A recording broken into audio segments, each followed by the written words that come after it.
Breaking news చూస్తున్నాం. Phone tapping వ్యవహారంలో మాజీ మంత్రి కేటీఆర్ సిట్ విచారణకు హాజరయ్యారు.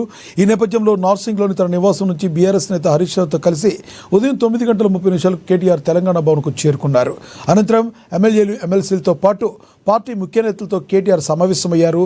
జూబ్లీహిల్స్ పోలీస్ స్టేషన్లో సిట్ విచారణకు బయలుదేరి వెళ్లిన తర్వాత ఆయన హాజరయ్యారు.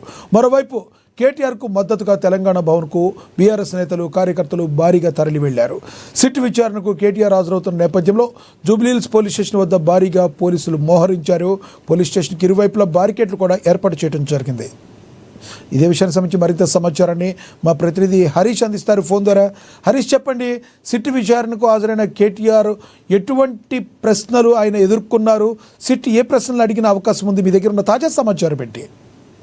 రైట్, ఫోన్ ట్యాపింగ్ వ్యవహారంలో మాజీ మంత్రి కేటీఆర్ సిట్ విచారణకు హాజరయ్యారు. కాసేపటిమైన జూబ్లీహిల్స్ లోని సిట్ కార్యాలయానికి చేస్తున్న నేపథ్యం ఉంది. ఇక ఉదయం హరీష్ రావుతో కలిసి 9:30 గంటలకు ఆయన తెలంగాణ భవన్ చేరుకున్నారు. అనంతరం ఎమ్మెల్యేలు, ఎమ్మెల్సీలతో పాటు పార్టీ ముఖ్య నేతలతో సమావేశమయ్యారు. అంతకుముందు ఏదైతే న్యాయవాదులకు సంబంధించి కేటీఆర్ సంబంధించి కూడా అడ్వకేట్స్ తో ఆయన చర్చించారు.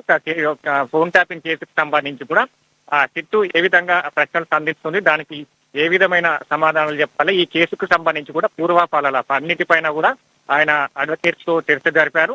ఇక ఈ రోజు కూడా మొన్న ఏదైతే మాజీ మంత్రి హరీష్ రావుని కూడా ఒక్కరినే సిట్ వెలుపలకి అనుమతించిన నేపథ్యం ఉన్నది. న్యాయవాదులకు సంబంధించి కూడా లోపలికి అనుమతించలేదు. ఈ రోజు కూడా కేటీఆర్ కి అదే సెక్షన్ 160 సిఆర్పిసి కింద ఇవ్వడం జరిగింది. దాంట్లో కూడా ప్రధానంగా వ్యక్తిగతంగా హాజరు కావాలంటూ కూడా పేర్కొనడం జరిగింది. కాబట్టి ఈ రోజు కూడా తన అడ్వకేట్స్ ని కూడా లోపలికి అనుమతించని పరిస్థితి అయితే ఉంది. ఇక కాసేపట్లో ఇప్పుడు కేసీఆర్ కి సంబంధించి కూడా విచారణ కొనసాగుతున్న నేపథ్యం అయితే కనిపిస్తా ఉంది. మొత్తంగా జూబ్లీహిల్స్ పరిసర ప్రాంతాలంతా కూడా కట్టుదిట్టమైన భద్రత ఏర్పాటు చేయడం జరిగింది. బారికేడ్లను ఏర్పాటు చేయడం జరిగింది. ఎందుకంటే ఇంతకు ముందే కేసీఆర్ కి సంబంధించి నార్సింగిలోని హరీష్ రావు నివాసం నుంచి ఆయన ఇద్దరు కలిసి వచ్చారు. భారీ కాన్వాయ్తో కూడా తెలంగాణ భవన్ కి చేరుకున్న పరిస్థితి ఉంది. ఇప్పటికే కేటీఆర్ కి మద్దతుగా చాలా వరకు తెలంగాణ భవన్ కి చేరుకుంటున్న పరిస్థితి అయితే కనిపిస్తా ఉన్నది.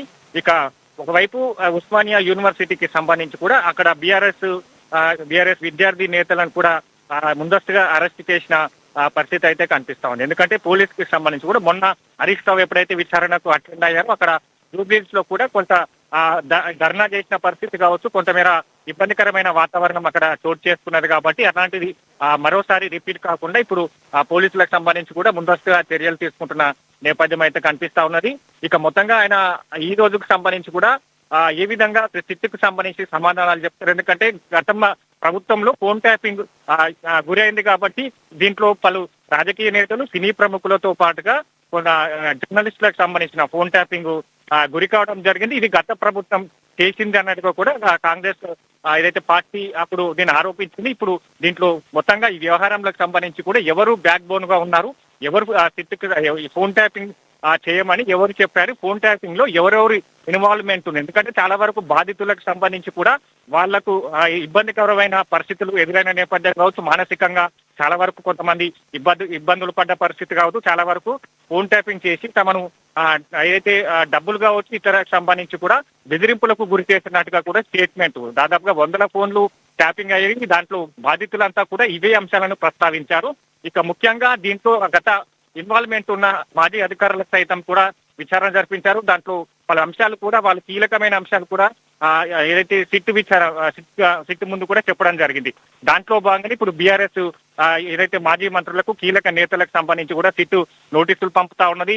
పలు అంశాలను కూడా రాబడతా ఉన్న నేపథ్యం అయితే కనిపిస్తుంది. ఎందుకంటే సిట్ కు సంబంధించి కూడా ఈ కేసుకు వేగవంతం చేసిందని చెప్పొచ్చు. ఎప్పుడైతే సిపి సజ్జన సిట్ బృందాన్ని ఏదైతే సిట్ బృందం ఏర్పాటు చేయరో అప్పటి నుంచి కూడా ఈ కేసుకు సంబంధించి కూడా స్పీడప్ అవుతా ఉన్నది. ఇక సీరియస్ గా కూడా కేసును తీసుకుంటున్న పరిస్థితి అయితే కనిపిస్తా ఉన్నది. కాబట్టి ఇక ముఖ్యంగా ఈ కేసులో బీఆర్ఎస్ నేతలకు ఎంతవరకు ఇన్వాల్వ్మెంట్ ఉంది, ఎవరు దీన్ని వెనక ఉండి నడిపించారు, దీంట్లో ఎందుకు ఫోన్ ట్యాపింగ్ చేయవలసి వచ్చింది, వీటన్నిటికి సంబంధించి కూడా సిట్ ఈ రోజు ప్రశ్నించనున్నారు. దాంతో పాటుగా ఈ కార్యకు సంబంధించి కూడా ఇప్పటికీ కేటీఆర్ విచారణ ఎదుర్కొంటా ఉన్నారు.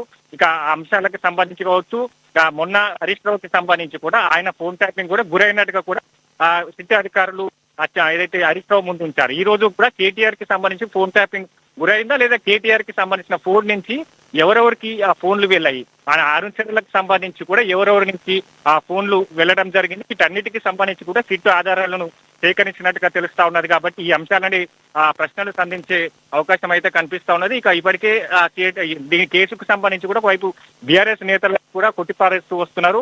కక్షా సాధింపు చర్యలకు ఇప్పుడు కొనసాగుతున్న ప్రభుత్వం పాల్పడుతుంది. హామీలను అమలు చేయలేక ఏదైతే ప్రజల నుంచి దృష్టి మరల్చేందుకే ఇట్లాంటి చర్యలకు తెరలేపుతున్నట్టుగా కూడా కాసేపటి క్రితమే కేటీఆర్ ఏదైతే ముఖ్య నేతల సమావేశంలో చెప్పడం జరిగింది. తాను 8 ఏళ్ల నుంచి కూడా ఇలాంటి అనైతిక పనులకు పాల్పడలేదు. గత ప్రభుత్వంలో కూడా ప్రజలకు ఇచ్చిన హామీలను కూడా నెరవేరుస్తూ వచ్చాము. ఇప్పుడు ఏదైతే ఎన్నికల కోసమే ప్రతి అంశాన్ని కూడా కాంగ్రెస్ ప్రభుత్వం ఇట్లాంటి చర్యలకు పాల్పడతా ఉన్నది. ఎన్నికలు ఎప్పుడు వస్తాయో దానికి ఏదైతే ఇట్లాంటి సిట్ నోటీసులు కావచ్చు, విచారణల పేరుతో కూడా ఇబ్బందులకు గురి చేస్తున్నట్టుగా కూడా చెప్పడం జరిగింది. కాబట్టి దీంట్లో ఇప్పటికే సిట్ సంబంధించి కూడా చాలా వరకు ఆధారాలు సేకరిస్తున్నట్టుగా కూడా సిపి సజ్జనార్ తెలపడం జరిగింది. ఇక వాటికి సంబంధించి కూడా కీలకంగా ఈ రోజు కేటీఆర్ ముందుంచే అవకాశాలు అయితే కనిపిస్తా ఉన్నాయి. దీంట్లో ముఖ్యంగా ఎవరు వెనుక సూత్రధారి పాత్రధారి రాబట్టేందుకే సిట్టు విచారణకు సంబంధించి కావచ్చు చాలా వరకు స్టేట్మెంట్లను రికార్డ్ చేస్తుంది. అధికారులకు సంబంధించి కూడా గత ప్రభుత్వంలో ఎందుకు ఈ ఫోన్ ట్యాపింగ్ చేయవలసి వచ్చింది, ఒక మీడియా సంస్థ వేదికగా కూడా ఈ ఫోన్ ట్యాపింగ్ ఎందుకు చేయవలసి వచ్చింది, వీటన్నిటికి సంబంధించి కూడా ఈ రోజు కేటీఆర్ ని ప్రశ్నించే అవకాశం అయితే కనిపిస్తా ఉన్నది. మొత్తంగా కట్టుదిట్టమైన భద్రతా నడుమ కూడా కేటీఆర్ విచారణ కొనసాగుతుందని చెప్పొచ్చు. లక్ష్మీనాథ్. Thank you Harish.